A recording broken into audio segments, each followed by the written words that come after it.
আজ পড়ছি বিবেকের আলোয় পর্ব ৫।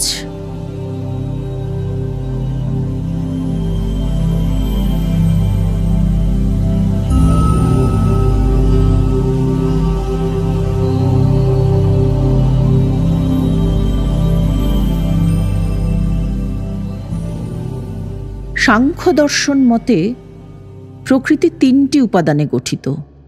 সংস্কৃত ভাষায় ওই উপাদানত্রয়ের নাম সত্ত্ব, রজ ও তম। বাহ্য জগতে ইহাদের প্রকাশকে আমরা সমতা, ক্রিয়াশীলতা ও জড়তা বলিতে পারি।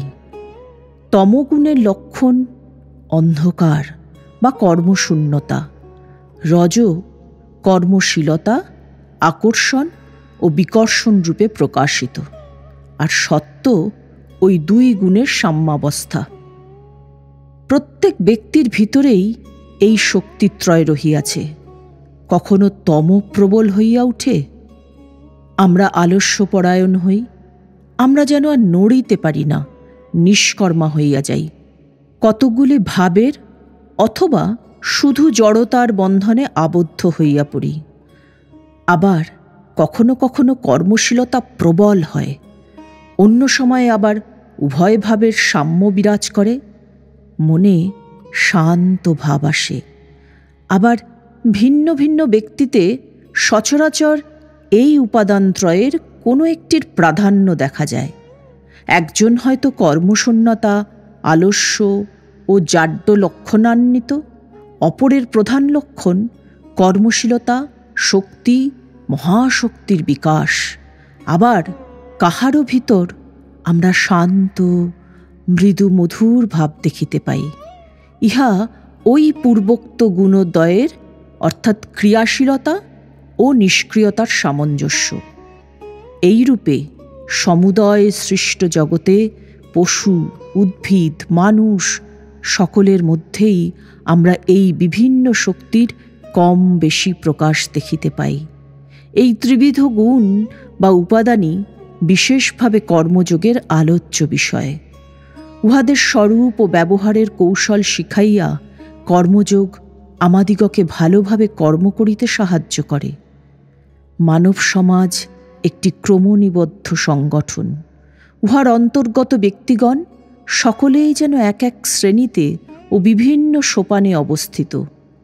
সুনীতি ও কর্তব্য কাহাকে বলে আমরা সকলেই জানি, কিন্তু দেখিতে পাই ভিন্ন ভিন্ন দেশে এই নৈতিক ধারণা অত্যন্ত বিভিন্ন।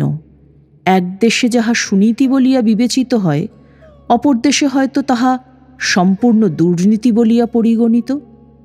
দৃষ্টান্তস্বরূপ দেখো, কোনো কোনো দেশে জ্ঞাতি ভাই ভগিনীদের মধ্যে বিবাহ সম্ভব, অপর দেশে আবার উহা অতিশয় নীতিবিরুদ্ধ বলিয়া বিবেচিত হয়।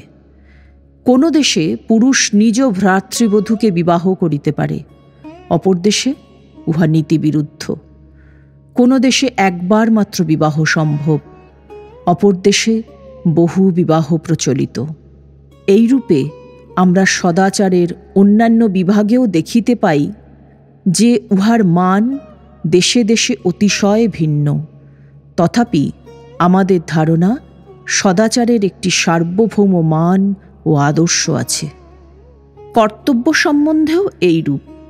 কর্তব্যের ধারণা বিভিন্ন জাতির মধ্যে অত্যন্ত ভিন্ন ভিন্ন।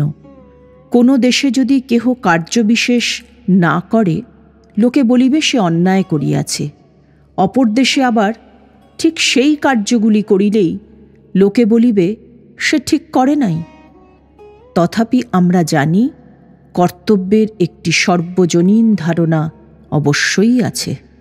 এইরূপে সমাজ এক শ্রেণীর কার্যবিশেষকে কর্তব্য বলিয়া মনে করে, অপর এক সমাজ আবার ঠিক ইহার বিপরীত মত পোষণ করে এবং ঐরূপ কার্য করিতে হইলে আতঙ্কিত হয়। এখন আমাদের নিকট দুইটি পথ খোলা। অজ্ঞ লোকের পথ, তাহারা মনে করে সত্য লাভের পথ মাত্র একটি, আর সব পথ ভুল। আরেকটি জ্ঞানীদের পথ, তাহারা স্বীকার করেন আমাদের মানসিক গঠন, অথবা অবস্থার স্তর অনুসারে কর্তব্যও ভিন্ন ভিন্ন হইতে পারে। সুতরাং প্রধান জ্ঞাতব্য বিষয় এই যে কর্তব্য ও সদাচারের ক্রম আছে। জীবনের এক অবস্থায় এক পরিবেশে যাহা কর্তব্য, অপর অবস্থায় অন্যরূপ পরিবেশে তাহা কর্তব্য নয় এবং হইতে পারে না। উদাহরণ, সকল মহাপুরুষেরই উপদেশ অশুভের প্রতিরোধ করিও না অপ্রতিকারী সর্বোচ্চ নৈতিক আদর্শ। আমরা সকলেই জানি, যদি আমরা কয়েকজনও এই নীতি পরিপূর্ণভাবে কার্য পরিণত করতে চেষ্টা করি, সমুদয় সমাজ গঠন ভাঙিয়া পড়িবে, আমাদের সম্পত্তি দুষ্ট লোকের হস্তগত হইবে, আমাদের জীবনও তাহারাই পরিচালিত করিবে, আমাদের লইয়া তাহারা যাহা ইচ্ছা তাহাই করিবে। মাত্র একটি দিন যদি এইরূপ অপ্রতিকার নীতি কার্যে পরিণত করা হয়, তবে সমাজ ধ্বংসের পথ ধরিবে। তথাপি আমরা বিচার বিশ্লেষণ ব্যতিরেকে অপ্রতিকার রূপ উপদেশের সত্যতা অন্তরে অন্তরে উপলব্ধি করিয়া থাকি। উহাকে আমাদের সর্বোচ্চ আদর্শ বলিয়াই মনে হয়। কিন্তু কেবল ওই মত প্রচার করিলে মানবজাতির এক বিরাট অংশকে নিন্দিত করা হয়। শুধু তাহাই নয়, উহাতে তাহাদের বোধ হইবে যে তাহারা সর্বদাই অন্যায় করিতেছে এবং তাহাদের সকল কাজেই মনে বিবেকের সংকোচ অনুভব করিবে।